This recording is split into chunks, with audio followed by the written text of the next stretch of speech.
Alrighty, we're going to pick it up on session 31, lesson 6, page 11 in your harmony, section 91 in your, section 91 in the harmony, and page 11 in the outline. Alright, let's do a little bit of review to get us up to speed. We're in the section of the life of Messiah that is the most important incident in his life apart from his death and resurrection. One extremely busy day. We're only halfway through that day right now. It began by going to Capernaum and being besieged by such a mob of people that they couldn't even eat. Remember that comment? Performing miracles. Then the Pharisees came, and Jesus healed the man of the demon of muteness, a Messianic sign. The Pharisees then rejected that sign and committed the unpardonable sin. The unpardonable sin we derived from the context is the national rejection of the Messiahship of Jesus while he was physically present on the grounds that he was demon-possessed. And of course there are consequences to that decision. And the first consequence, and the most severe one, is that a physical judgment is now set against that generation. That judgment cannot be alleviated. It is unpardonable. And we will see by the end of our class, by the end of the life of the Messiah, that this judgment is the destruction of Jerusalem and the temple in AD 70. So that's one consequence of the unpardonable sin. The other consequence is changes in the Messiah's ministry as a result of this decision, result of this rejection. First of all, in the area of signs. Previously, the signs were for the nation. Now, signs will be given, but they're for the training of the 12, no longer for the nation in general. Secondly, in the area of miracles. Previously, the miracles were done for the masses, but now miracles will be performed for individuals in response to personal need on the basis of faith. We'll see a big change there. And I was often confused as I read through the Gospels before I took this class many years ago, why things were so different from miracle to miracle. But this explains it very nicely, especially when you see it in its chronological sequence. Yes, question? Is that information in the book? Yeah, this is all in your outline. What page? I'd have to go look back a few lessons.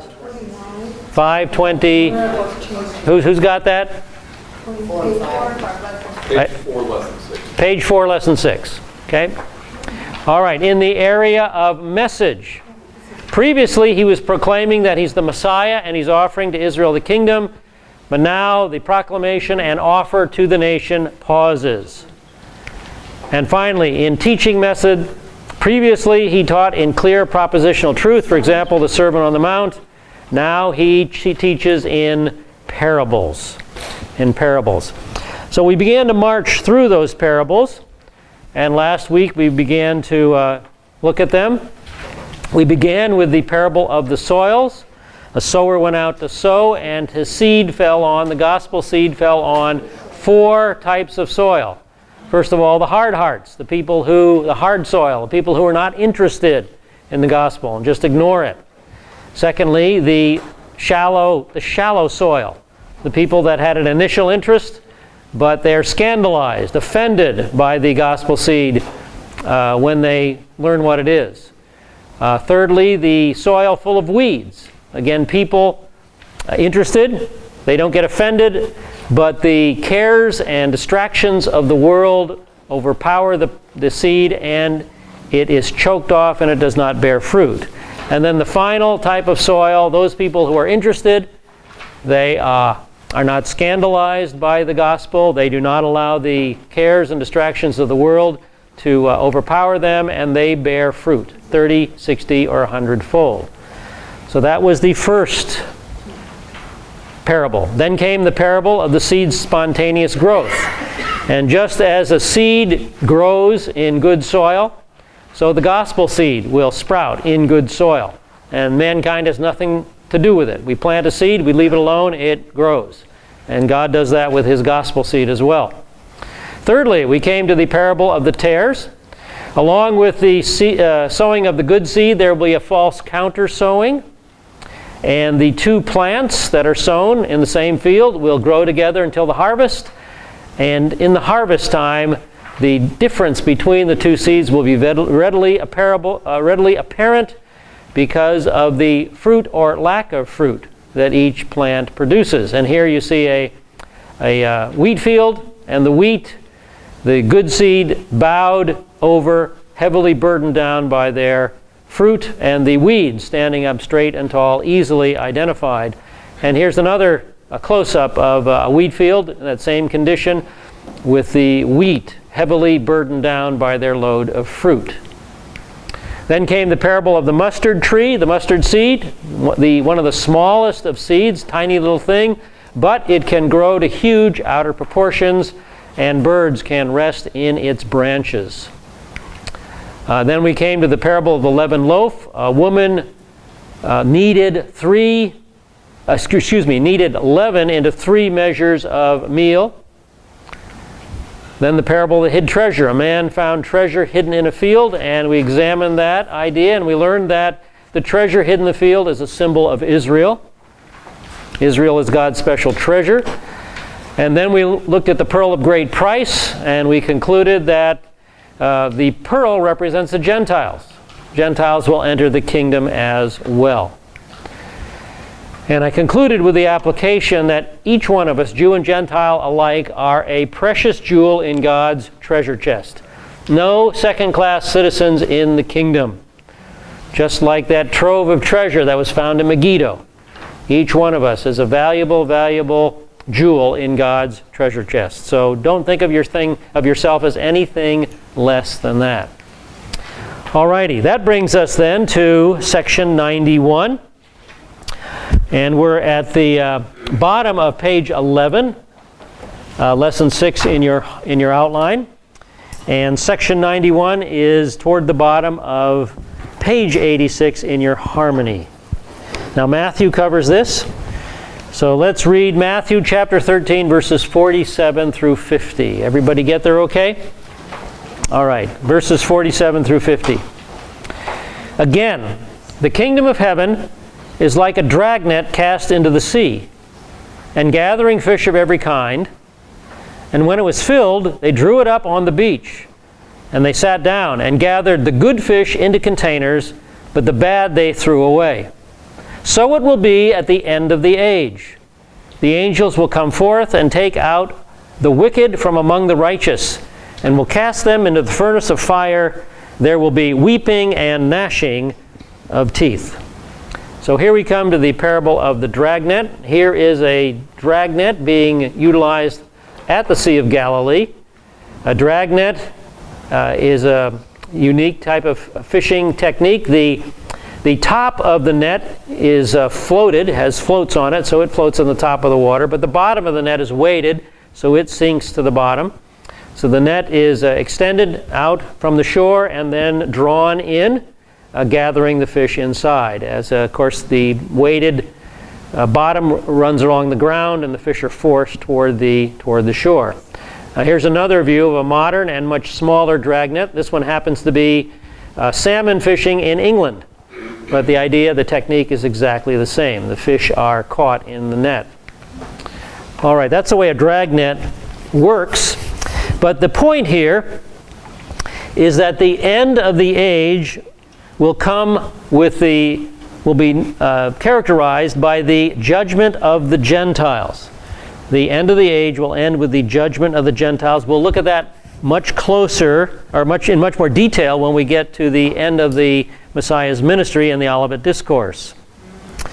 Now the sea is a common symbol in the Bible for the vast Gentile world, the vast surging Gentile world out there. It's used that way in Revelation chapter 13, for example. John sees the dragon standing on the sand of the seashore. Then I saw a beast coming out of the sea, having 10 horns and 7 heads. And on his horns were 10 diadems, and on his heads were blasphemous names. Now the sea is then explained to us in Revelation 17, verse 15. He said to me, the waters which you saw where the harlot sits are peoples and multitudes and nations and tongues. So the vast churning Gentile world is often symbolized by the sea, by the restless churning sea. Daniel used this same symbol in Daniel 7 verses 2 through 7. Daniel said, I was looking at my vision by night, and behold, the four winds of heaven were stirring up the great sea, and four great beasts were coming up from the sea, different from one another. The first was like a lion, and had the wings of an eagle. And we know from the study of Daniel that that is a symbol of the Babylonian Empire. And behold, another beast, the second one, resembling a bear, which is the Medo-Persian Empire. And behold, another one, like a leopard. Well, the Greek Empire also comes out of the vast, churning Gentile sea. And behold, a fourth beast, dreadful and terrifying, extremely strong.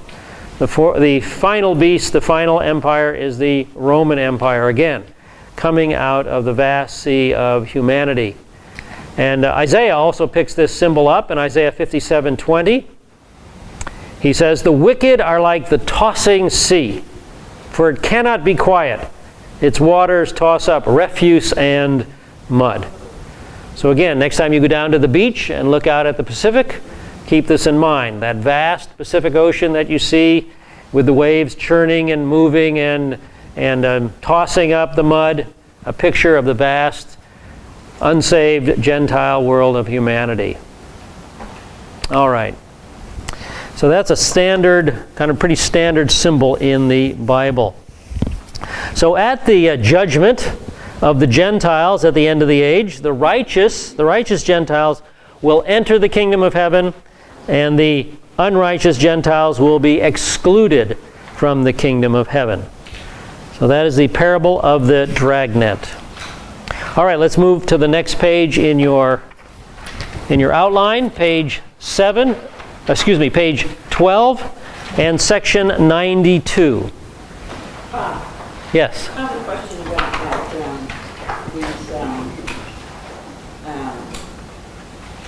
where it talks about the Gentiles and the judgment. And that is the post-rapture judgment, right? Tribulation. The sheep and the goats judgments is at the end of the tribulation, end of the tribulation period. Yeah. Okay? All righty. Section 92, we come to the parable of the householder.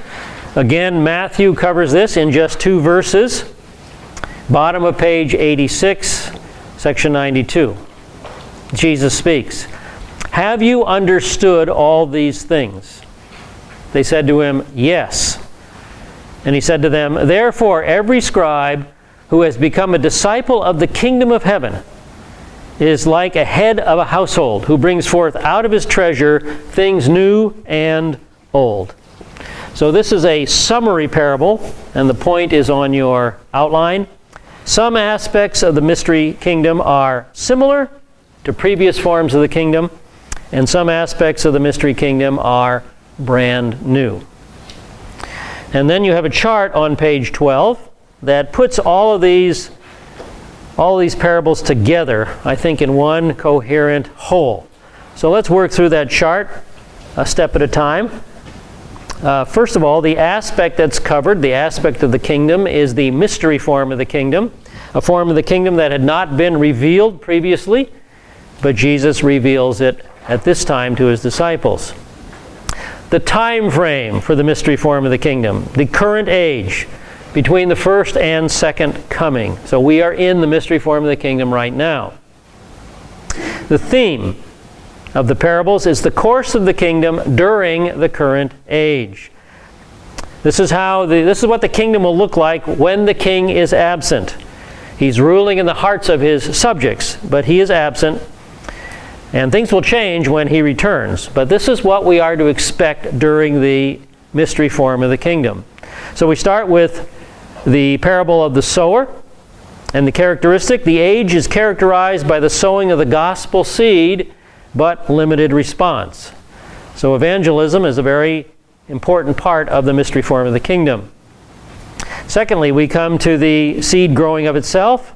The gospel seed has an inner energy, and it will spring to life of its own accord. And this is the power of regeneration. The power of regeneration that's contained in that simple little message that Jesus came, died, buried, rose again for our sins. And how can a simple message like that have such power? But that's what Paul reiterates in Romans 1:16. He says, I am not ashamed of the gospel. It is the power of God for salvation to everyone who believes, to the Jew first, and also to the Greek. So that little message has tremendous power behind it, the power of God himself. Then we come to the parable of the tares. And we learn in that parable that the mystery form of the kingdom will be characterized by a false counter-sowing.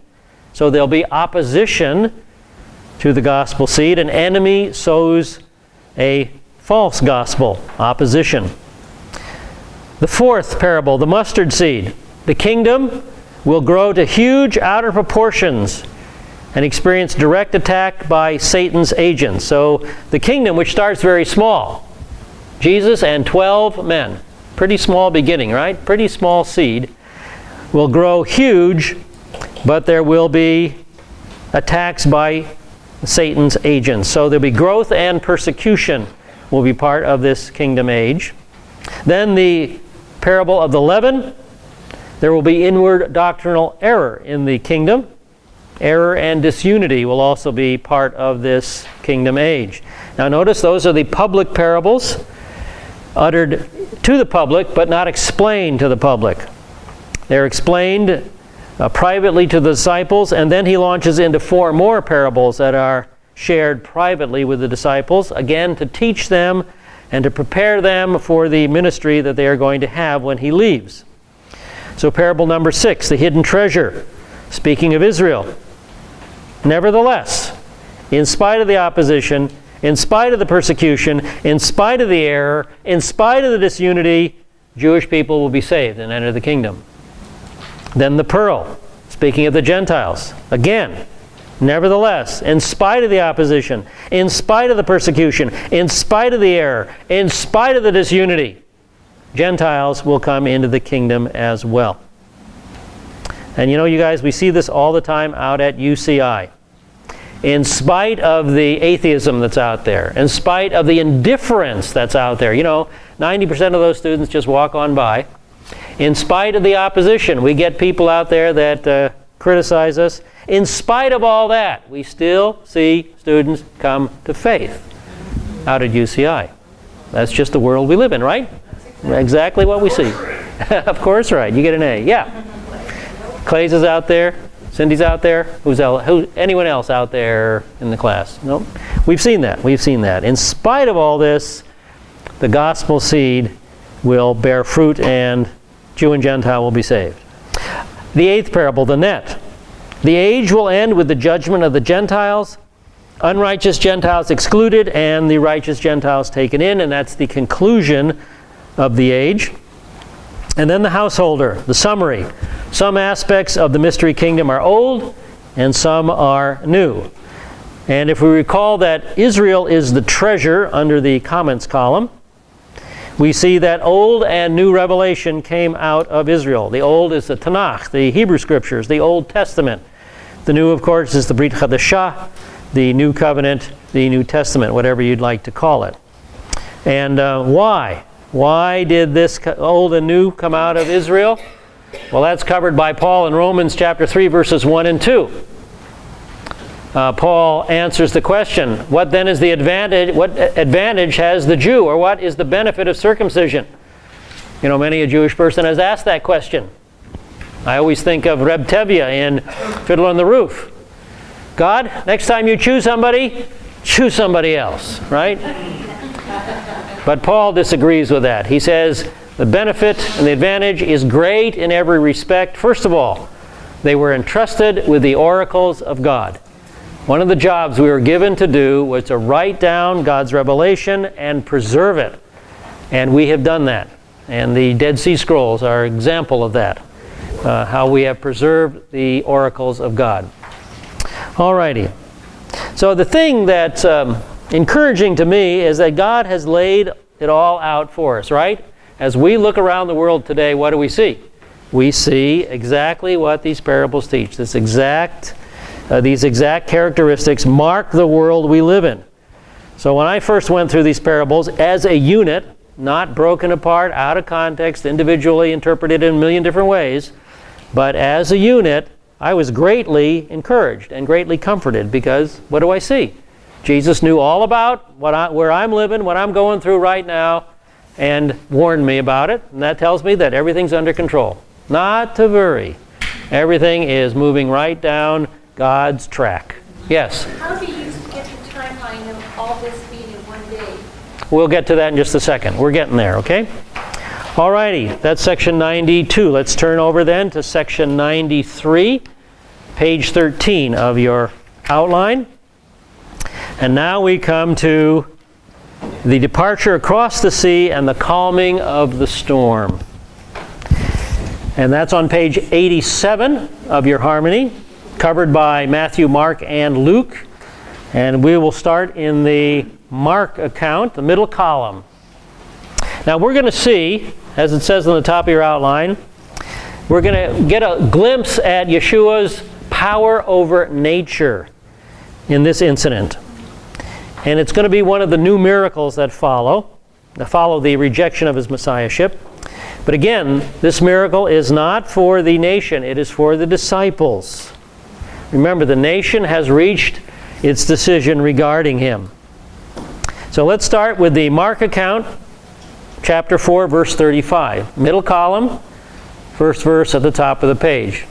And on that day, when evening had come, he said to them, "Let us go over to the other side."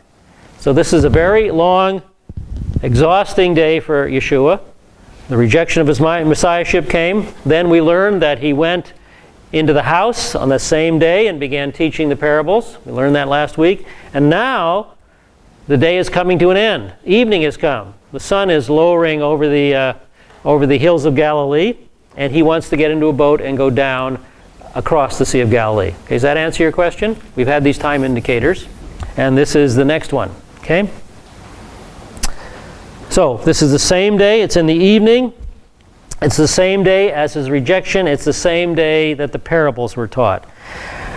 Now he sends them into a very, very serious situation, very deliberately. Very deliberately. Mark chapter 4, verses 36 and 37. After leaving the multitude, remember that was the multitude that was so great that they didn't even have time to eat at the beginning of the day. And leaving the multitude, they took him along with them, just as he was, in the boat, and other boats were with him.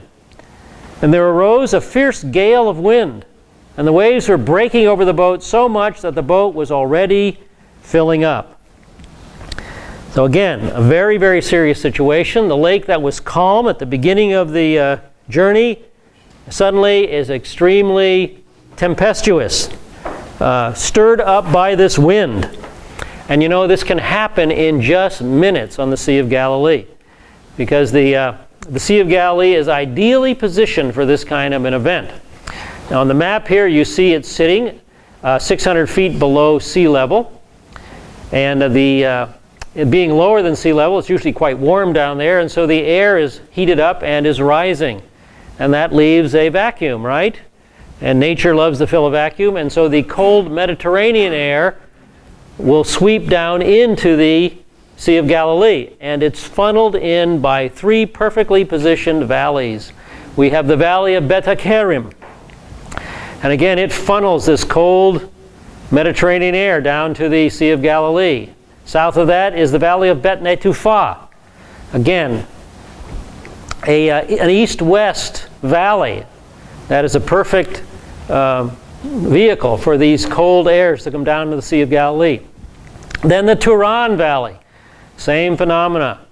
Basically an east-west valley, and so every north to south, the whole Sea of Galilee can be hit by these Mediterranean winds, especially in the evening when everything is starting to cool down in the Mediterranean, and the warm Sea of Galilee, the air is still rising. But there's one other source as well, and that's a little bit to the north and to the east, and that's Mount Hermon, 9,000 feet up, sometimes snow-covered throughout the year, and we have some very cold air up there, and it likes to come down, sweeping down the hill there, hitting the Sea of Galilee as well. So there's all kinds of opportunity, especially in the evening, for a windstorm to pick up. And I witnessed this personally when I was in Israel in 1994-96. We were staying at Ein Gave or Ha'on, I can't remember which kibbutz, at the southern end of the Sea of Galilee. And it was the end of the day. The sun had just basically set. There was just a nice glow in the sky. And I was out at the beach at the Sea of Galilee, and it was nice and calm. And before you knew it, in 15 minutes, the waves were 3 feet high and crashing onto the beach in front of me. So what was just a nice placid sea in 15 minutes turned into a horror story for a tiny little boat. Quite amazing to me. I just watched it happen. I was glad I was not out in a tiny little boat on the Sea of Galilee that evening. And that is exactly the situation here. It's evening, and this kind of windstorm comes crashing down on the Sea of Galilee. So they are in very great danger. And this is the kind of boat they were in. Here's the boat right there. This is a fragment of mosaic found at Magdala. And that's where Mary Magdalene came from. Mary the Magdalene, Mary from Magdala. That depicts a fishing boat in the 1st century CE. Sails are noted in the mosaic, 2 oars on each side, steering oar to the right, a high stern, and a crew of 5. So this boat could hold 15 with no problem, but normally it was crewed by a crew of 5. Now here's a close-up of that mosaic. And that is about the only information we had about fishing boats on the Sea of Galilee until 1989. In 1989, the Sea of Galilee boat, also known as the Jesus boat, was discovered during an extremely low period of water in the Sea of Galilee. And it was excavated and brought over to Kibbutz Ginusar. Now, that doesn't look like much of a boat in that book cover, does it? Well, we'll tell you why. You can read about this story in the Sea of Galilee boat. It's a nice story by Shelley Waxman. He's the archaeologist that oversaw the excavation of the boat. Here's another picture of the boat, and this explains what it looks like. A boat recovered in 1986 from the Galilee lake bed, shown here as it was gently lifted from the lake, ensconced in a protective shell of polyurethane. See, this boat was buried in the mud. The mud protected it from disintegrating, but the wood fibers were soaked with water. And as the wood fibers began to dry, well, what happened? They began to crumble into dust. So they kept the boat very, very wet, and so that the wood fibers would be supported by the water. How are we going to move this thing to a safe place? Well, they got the idea of covering it entirely in this polyurethane shell, which they did, and then floated it from its position maybe 100 yards to the south of Kibbutz Ginusar. They floated over there, and here you can see the cables from the crane that are going to attach to the wooden supports, and they're going to lift this the boat safely into a protective vat in Kibbutz Ginusar. Now, if you go to the museum there at the kibbutz these days, you can see a mock-up of the polyurethane shell that was created, and you can see a picture in the background taken just a few seconds after the previous one that I showed you. But there you can get an idea of what they created to protect this very, very, very fragile boat. And it was dumped into this chemical preservation tank. They had to replace the water in the wood fibers with some kind of non-evaporative substance, a plastic substance.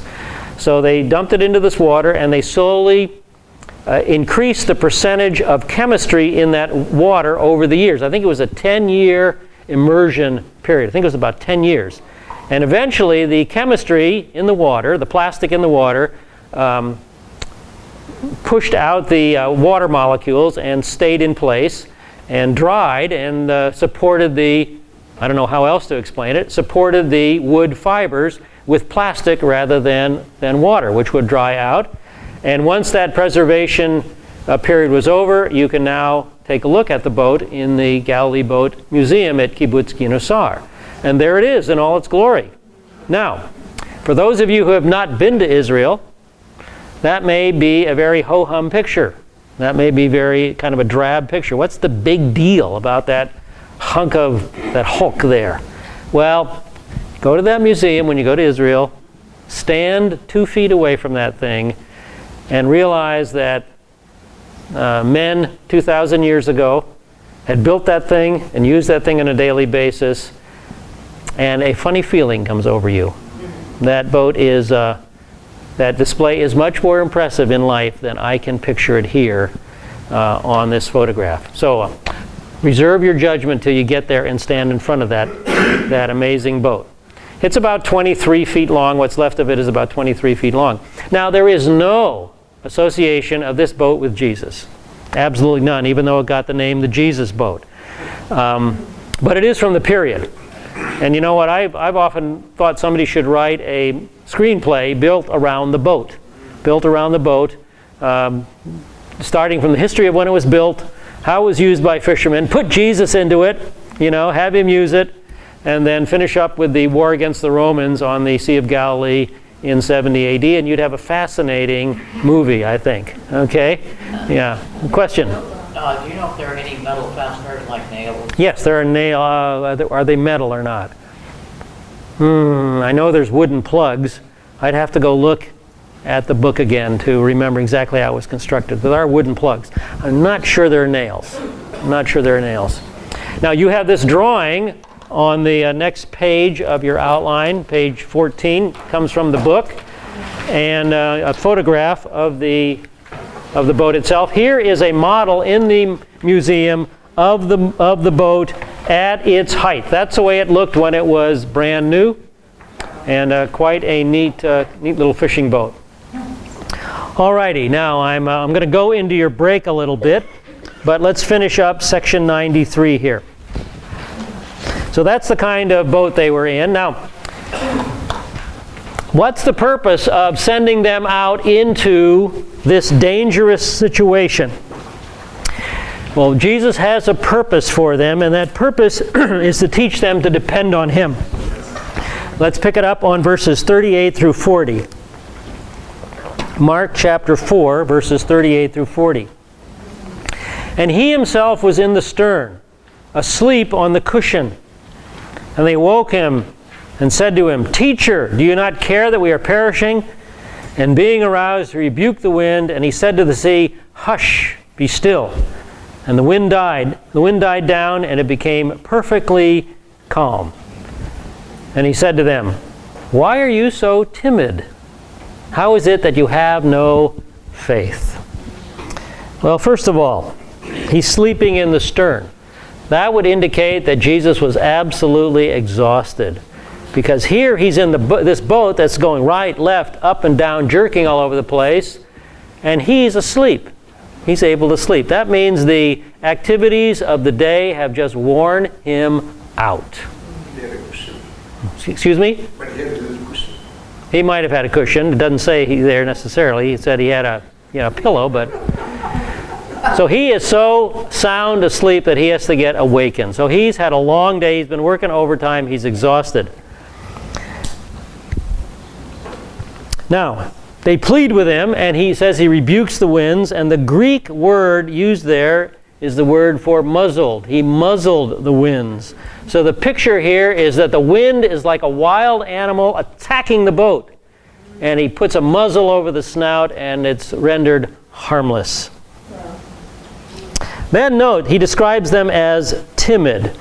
Interesting word. The Greek word means to be afraid or to be cowards. Why are you cowards? So he's expecting them to be brave.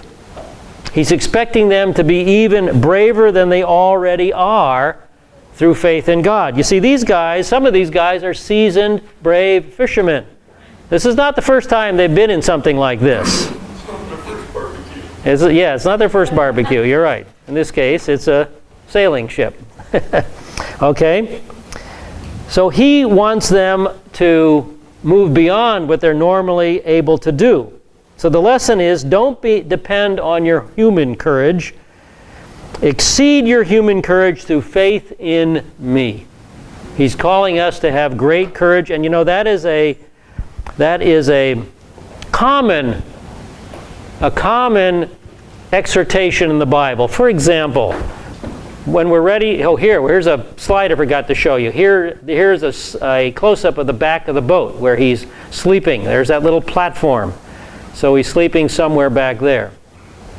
All right, this exhortation to have courage is a common one in the Bible. For example, in Joshua chapter 1, verses 6 through 9. We're going to enter the promised land. And what do we read in those 3 verses? Be strong and courageous. Be strong and courageous.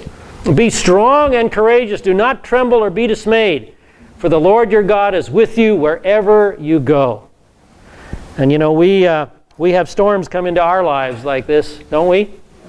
We have situations that come into our lives that try our courage.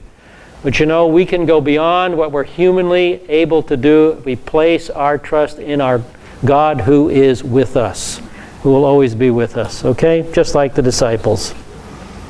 All right, the disciples' response. We'll look at the Matthew account, verse 27, bottom of page 87 there, left-hand column.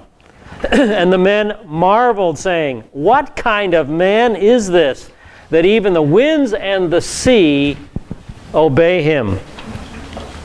Well, remember, these guys are experienced fishermen. They had gone through storms in the Sea of Galilee, but this storm is different. Why? Because the sea calmed down when the wind calmed down. Now, if the wind calms down, it usually takes the sea a lot longer to stop sloshing back and forth and back and forth and back and forth. But in this instant, it all calms down together. He has power over the wind and the sea, and it's very obvious that his power is different than the natural. It exceeds the natural. And so it's now more frightening for them to have God in the boat than to have that storm outside the boat, right? So Jesus has just become their leader in the area of courage. Be strong and courageous. And so you guys can be strong and courageous as we take our break. And I've taken you halfway into it, so I'll give you most of it back. But try to come back soon. All right, now we'll pick it up then on section 94. Lesson 6, page 15 at the top. Section 94.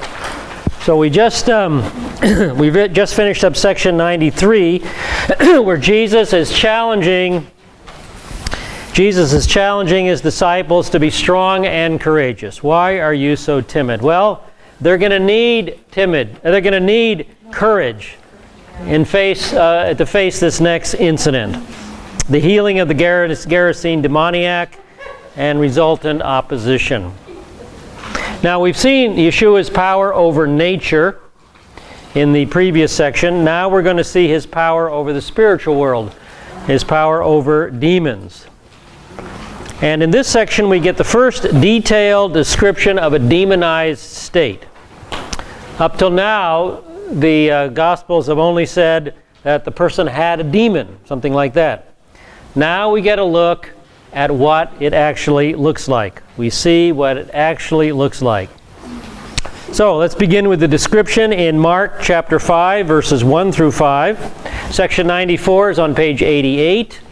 Again, covered by Matthew, Mark, and Luke, so we're in the middle column, Mark. And let's take a look at verses 1 through 5.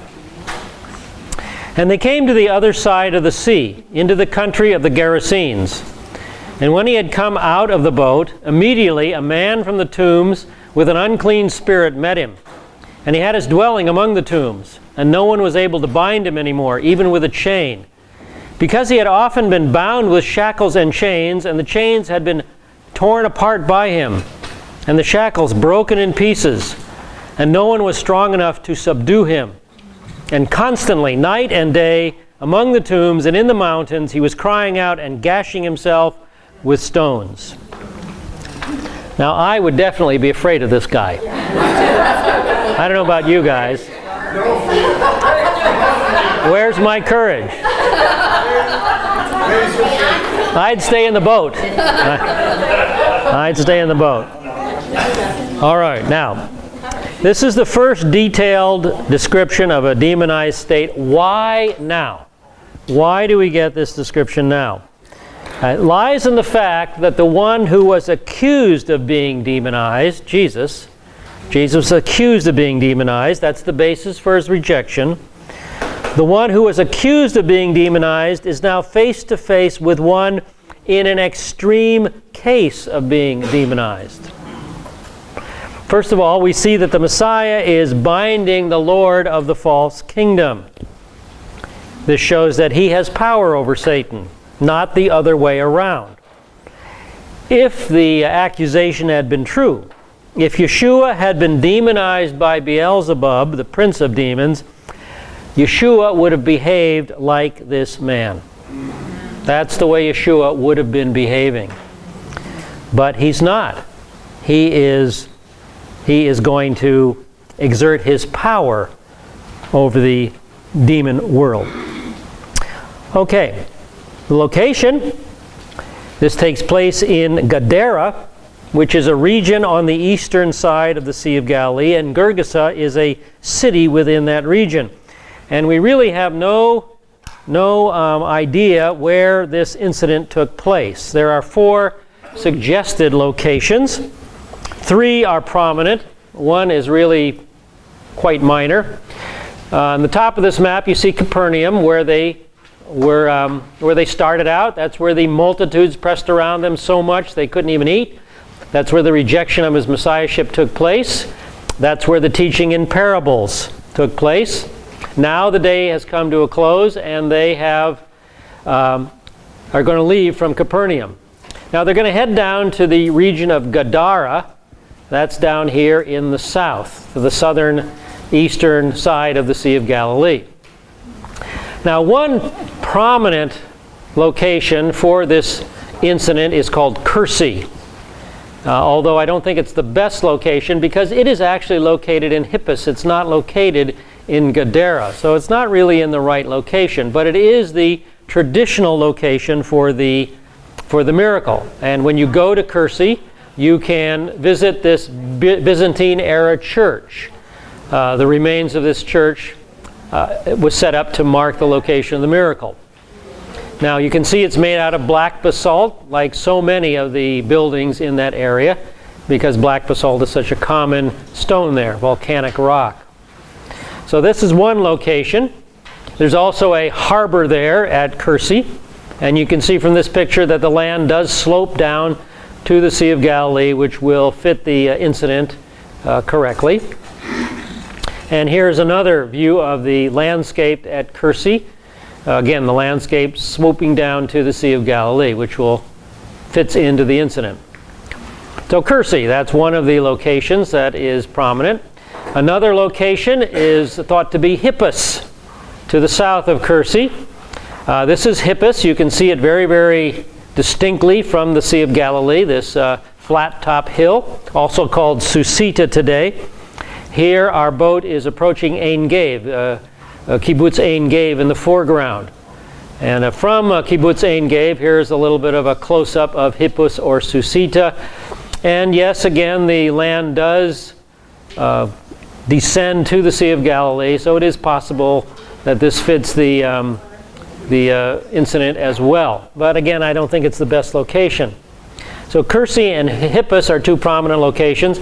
The least logical location would be Sanabris, which is on the west side of the Sea of Galilee. It doesn't really fit at all.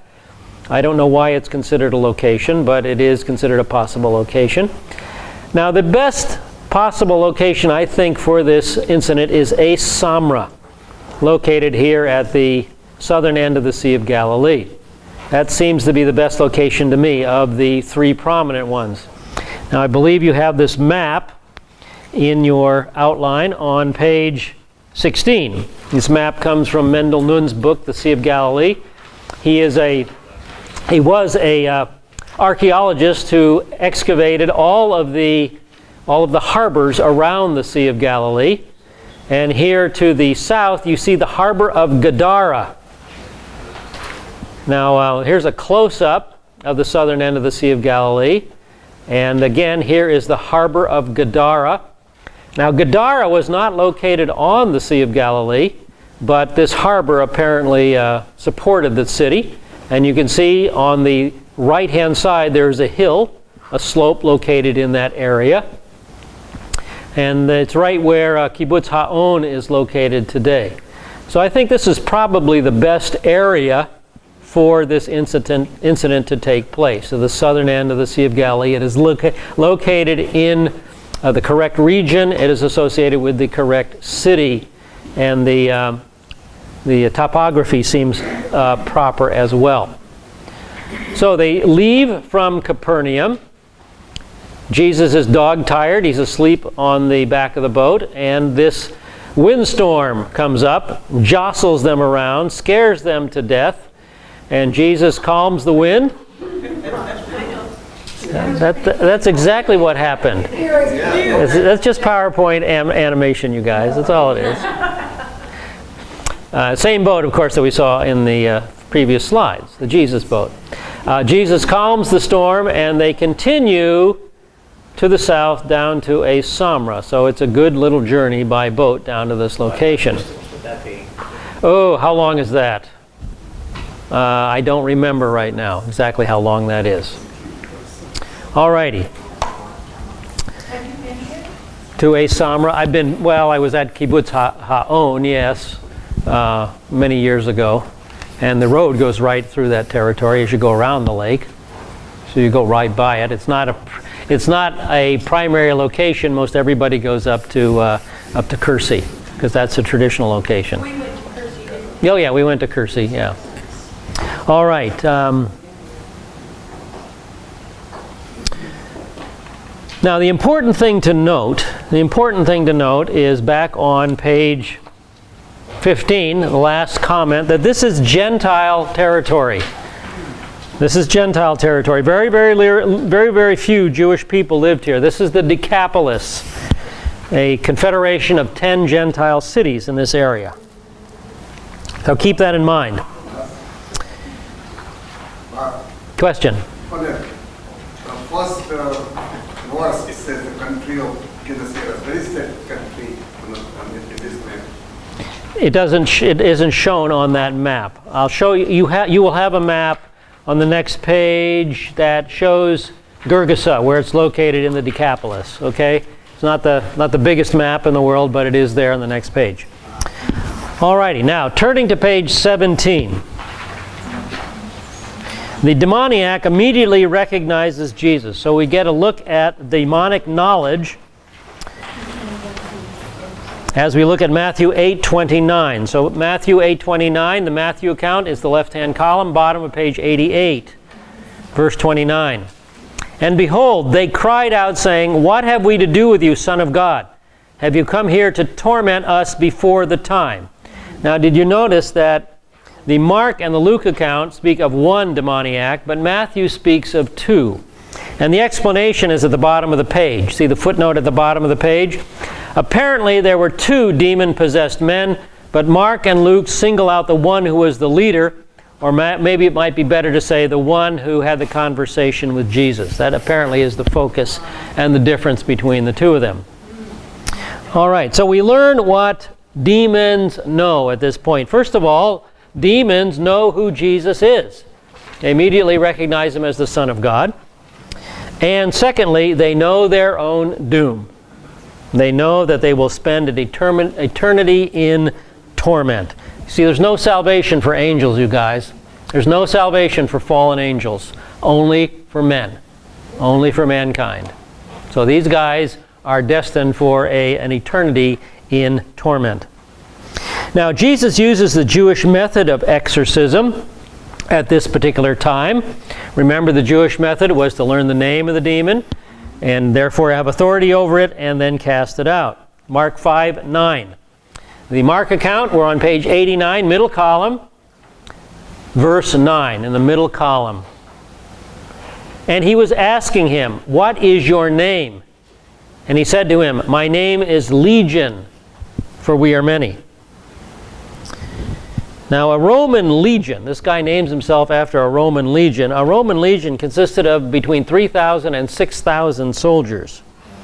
So it's possible that this guy had a minimum of 3,000 demons in him. Demons are spiritual beings. They're not limited by space and time.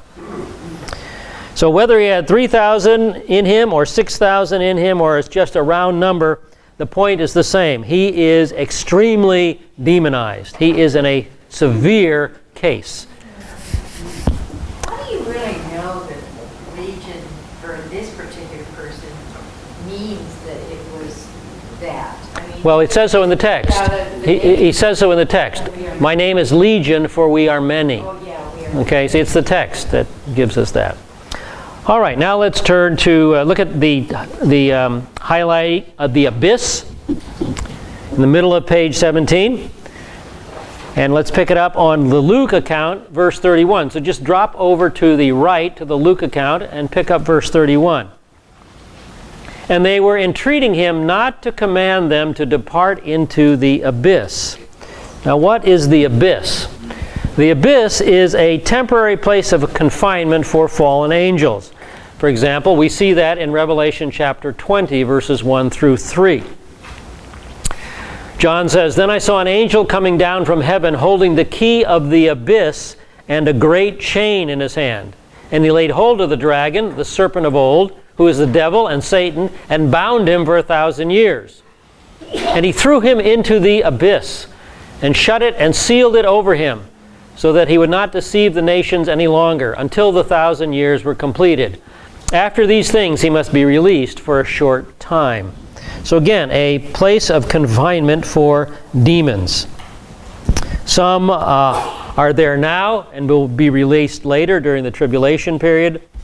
Some are sent there now and still confined. We see in the future Satan will be sent there and confined for 1,000 years. Bob, Yes? is there any evidence that that's the same abyss between Lazarus and the Greek? There's no evidence of that, of the great gulf being the same. It seems to be something entirely different.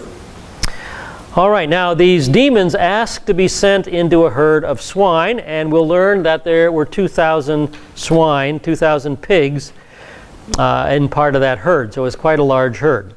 So he gives them permission toward the bottom of the page there, and that's in the Mark account, verses 11 through 13. Now there was a big herd of swine feeding there on the mountain, and the demons entreated him, saying, "Send us into the swine so that we may enter them." And he gave them permission.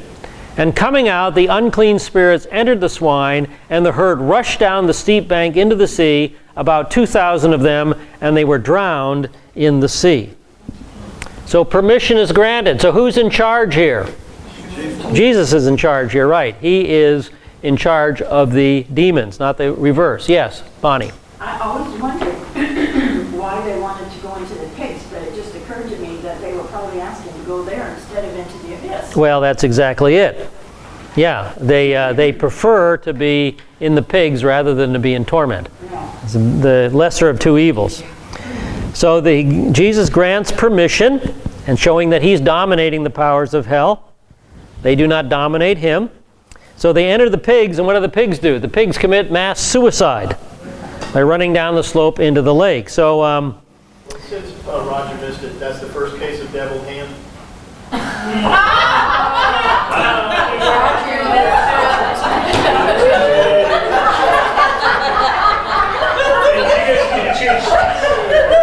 that will be on the review next week. That will be in the review next week, definitely. Okay. All right, now it looks, one thing we learn here is that pigs will not tolerate being indwelt by demons. But people do. People tolerate it, yes. So when pigs died, what happened to the demons? They were disembodied, so they went out looking for another body to inhabit. Remember the story of how things were worse at the end than the beginning? The demons went out of the man. He was in dry and waterless places. He didn't like it, so he found another person. Do they just keep going from body to body? I don't know. I'm not an expert in demons. But they don't like to be disembodied. That's all I can say. Whether it be pigs or people. Okay? They don't like to be disembodied somewhere for some reason. So that's all I can say. All right. Now, the common question, why did Jesus give permission for them to do this? The common answer, most commentaries will say, because owning pigs was not permitted in the Mosaic law, so he allowed unclean spirits to enter unclean animals. But that is not true, because this is Gentile territory. And the Gentiles are allowed to own pigs and eat pigs. So the true answer is we don't know why. It's never stated. So when you call up the Bible answer man and he gives you an answer, an honest answer would be we don't know why. We don't know why. All right, let's take a look at the responses. Question. Is this man, do we know if he's Jewish or? We'll learn that he's Gentile in just a second. All right, well, let's turn to page 18. Next page. The responses to this miracle. The herdsman's response is found in verses 14 through 17. Verses 14 through 17. So that is the Mark account, the middle column, bottom of the page.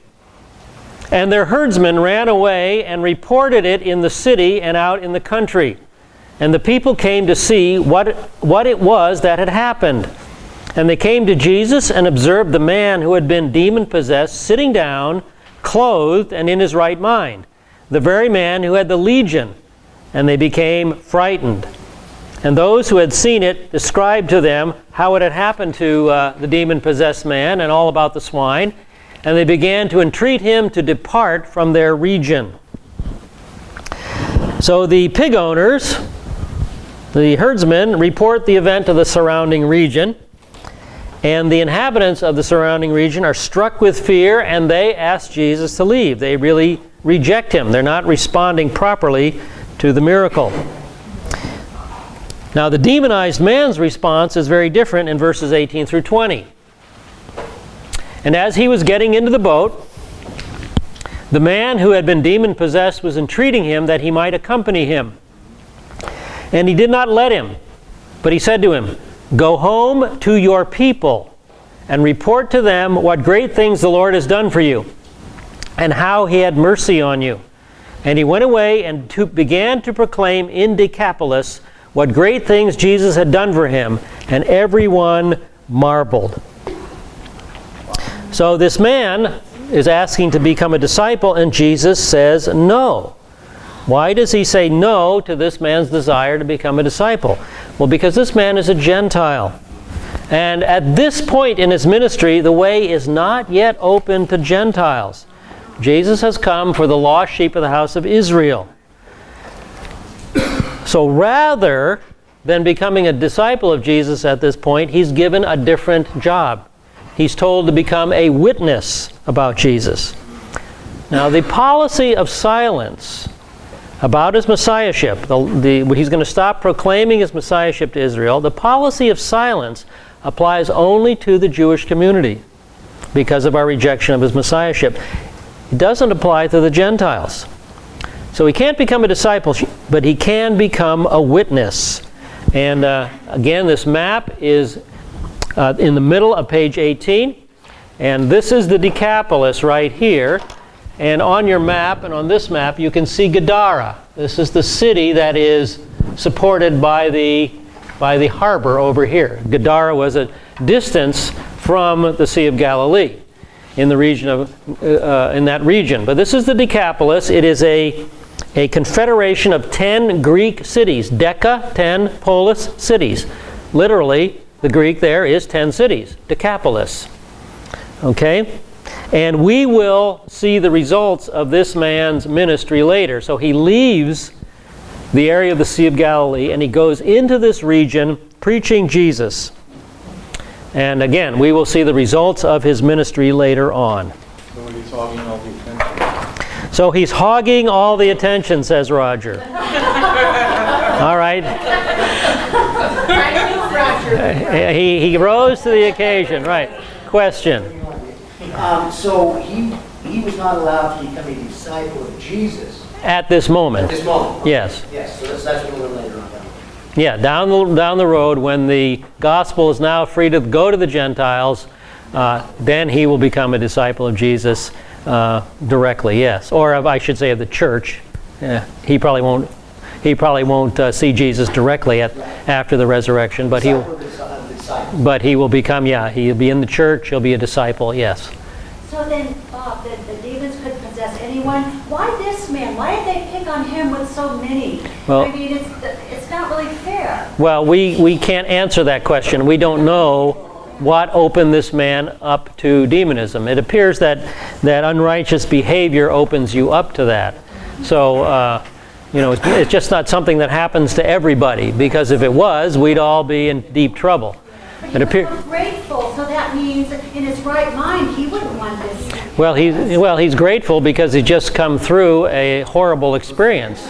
Years of being demonized and living in this state of being insane, living out naked out in the tombs, gashing himself. It was a horrible existence. So, of course he's very grateful. Yeah, very, very grateful. Question? In other instances, when Jesus has healed somebody, he'll say, your faith has saved you, go and sin no more. Mm-hmm. And yeah. he didn't say that at all then, as far as sinning. Yeah, that's not recorded here. That's not recorded. Yeah. Yeah, it's interesting too there. Yeah, all the details. Well, when we meet this guy, it'll be interesting to talk with him. Yeah, when we run into him. Okay, another. Yeah. Question. Many more instances of the same thing happening. They said they didn't write everything down in the Bible. Oh yeah. Certain things have been. So as far as this individual being chosen, well, that was God's will, because this happened. Yeah. Yeah. In fact, let's point out that Jesus had an extremely long day. He was working overtime. He takes his disciples out in the middle of the sea to teach them a lesson, but he has this man in mind too. Yes. He has the salvation of this man in mind, and even though he's tremendously exhausted, he's willing to do that to begin his proclamation of his Messiahship to the Gentiles out in the Decapolis. Yeah. Yes. Well, didn't you make the point, though, and it makes sense to me, that within that day there had been the closing off. They had rejected him, and he was showing his disciples Yes. what it really meant. Right. So to me, it's a beautiful illustration that God was giving to them. Yes, he was teaching them many lessons, to have courage and that I am in control of the demons. No question. Here's an extreme state. I take care of it. Extreme state of demonism. I take care of it. Yes. I mean, same day. Yeah, same day. A little slow otherwise. Yeah. Well, this is a long day, you guys. This was a busy day. Amazing. I'd be exhausted too. Question. So is this the first Gentile then that Jesus now heals? Is this the first? No, it isn't. Because remember, early in his ministry, people were coming from all over that area to be healed into Galilee. So many Gentiles had been coming in to receive the benefits of his ministry, even though his aim is to the lost sheep of the house of Israel. He still was performing miracles for masses, etc. All right, we're okay, you guys. You got one more question, okay? This reminds me of Nebuchadnezzar, who didn't give glory to God and was walking around for 7 years like a dog. Right. Yeah. I mean, it kind of reminds me of that story. Yeah, he was. This guy has been basically turned into an animal. Yeah. Right. Okay. One last question, Carol. I was going to say, never undermine the value of a nap. Never underestimate the value of a nap. Good. Even if it's on a rocking boat, right? Okay. All right. Let me pray, and I'll turn you guys loose, and we'll pick it up next week on section 95. Jesus will return to Galilee. All right. Shh. Father, again, we want to thank you for your word. Thank you for our Savior and the exhausting ministry that he was willing to perform that led to our salvation, that was on the behalf of Israel and on our behalf. And Lord, help us to assimilate that message of courage. We may not be out in the middle of the Sea of Galilee, struck by a windstorm, but many, many windstorms can enter our lives and cause us to tremble and shake and feel like we're going to sink, we're going to go under. But if we trust in you, we can rise above our limited human courage and gain a courage from you that will take us further than we ever dreamed possible. Help us to do that in our daily lives, and help us to be people that are so different, living lives so different, lives full of courage, that we stand out among those among us and are a bright and shining light and can share with them their need to come to spiritual wholeness in Jesus, just as that demoniac was brought to spiritual wholeness. So it's in Yeshua's name that we pray. Amen.